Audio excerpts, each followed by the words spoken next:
Welcome back. The makings of Langston Hughes. In 1817, Lucy Jane Langston, an enslaved woman, had a baby with an enslaver named Ralph Corlez, a white man. The child's name was Charles Henry Langston. Corlez freed both the mother and the baby.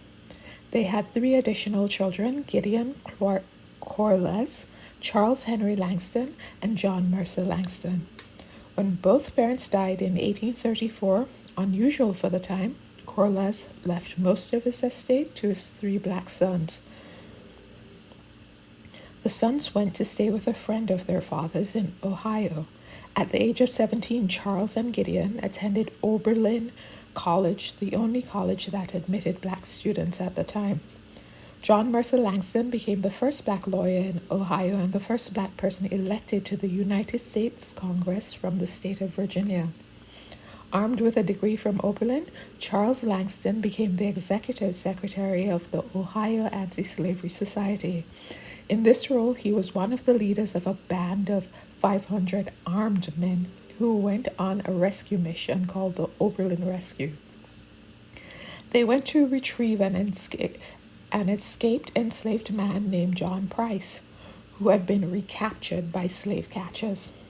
They were successful, but Charles Langston was arrested and charged. John Brown, the revolutionary, visited him while he was awaiting his sentence.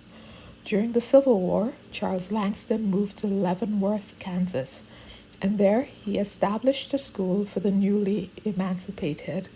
Had about 150 students, children, women, and men. After 3 years of working in education, he switched his attention to the voting rights for black men in Kansas and continued doing this until his death. In 1869, Charles Langston married Mary Sampson Patterson Leary, the widow of Lewis Sheridan Leary, one of the 5 primary black players in the John Brown raid on Harper's Ferry. Mary Patterson had a 6-month-old when her first husband died. Charles Langston and Mary had 3 children together. They named their first child after Nat Turner, the revolutionary, Nathaniel Turner Langston. Their second child, Carolyn Mercer Langston, called the Belle of Black Lawrence, was a light-skinned mixed-race woman. She dreamed of a career on stage but was prevented by racism and sexism. She had a passion for traveling. She met and married James Nathaniel Hughes, a light-skinned man with similar racial background. Carrie was brought up to love blackness and black people, while James, her husband, hated blackness, which he equated with poverty and powerlessness. They had a child named James Mercer Langston Hughes on February 1st, 1901, in Joplin, Missouri. Yes, that's our Langston Hughes. The couple's relationship was turbulent, with frequent bickering and breakups. His mother was openly bitter about her failed career and her marriage. She would call her husband a devil and Langston a devil like his father.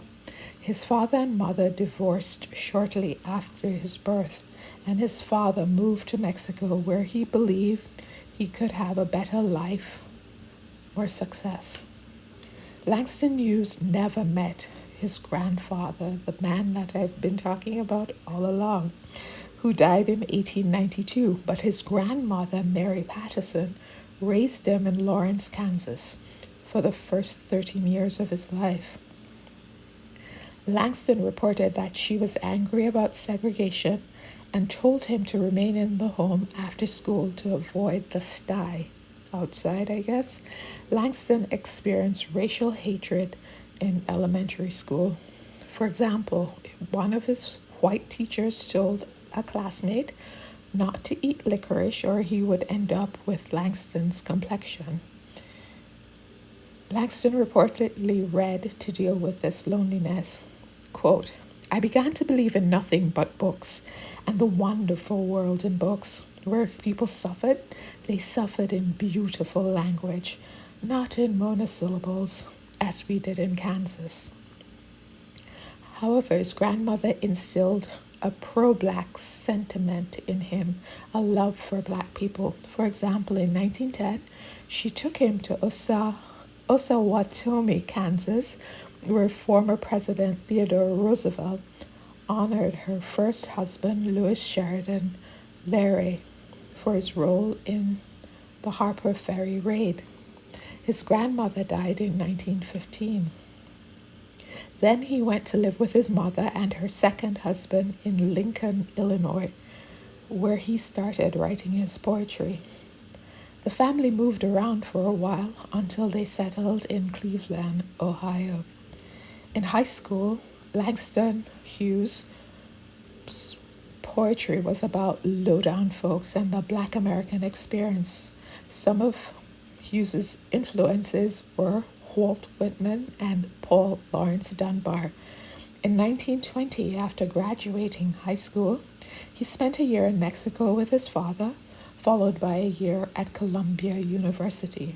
He hated the racism at Columbia University, but became immersed in, and later one of the leaders of, the cultural and intellectual scene referred to as the Harlem Renaissance. Over the next several years, he worked many jobs: cook, elevator operator, and laundry hand. He traveled the world as a steward on a ship, visiting Africa, Europe, and living in Paris with expats. He returned to the U.S. and settled in Washington, D.C.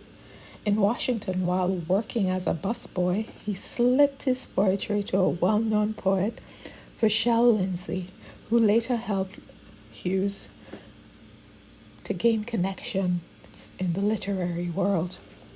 At the age of 25, he published The Weary Blues and received a scholarship to Pennsylvania's Lincoln University. After graduating in 1929, he published his first novel, Not Without Laughter, and was awarded the Harmon Gold Medal for Literature. He was the defining figure of the 1920s Harlem Renaissance. Poet Laureate of Harlem, originator of jazz poetry, playwright, novelist, short story writer, newspaper columnist, essayist, children's books writer, political commentator, and social activist. And he always focused on the Black experience, most specifically working class Black people. When Langston Hughes, who wrote the poem Harlem, died as a result of complications arising from his prostate cancer surgery on May 22nd, 1967, he was 65 years old. His ashes were interred in Harlem's Schomburg Center for Research in Black Culture. And in 1981, his Harlem home became a New York landmark. Also, his poem, I Too Am America, is engraved on the wall of the National Museum of African American History and Culture in Washington, D.C. So before I let you go, I'm going to read Harlem. What happens to a dream deferred? Does it dry up like a raisin in the sun? Or fester like a sore and then run? Does it stink like rotten meat? Or crust and sugar over like a syrupy sweet? Maybe it just sags like a heavy load. Or does it explode? I hope I weave the story enough to not have to give you the takeaway, but here's the takeaway. People are best understood in context, and even then, never perfectly understood. Thanks for listening.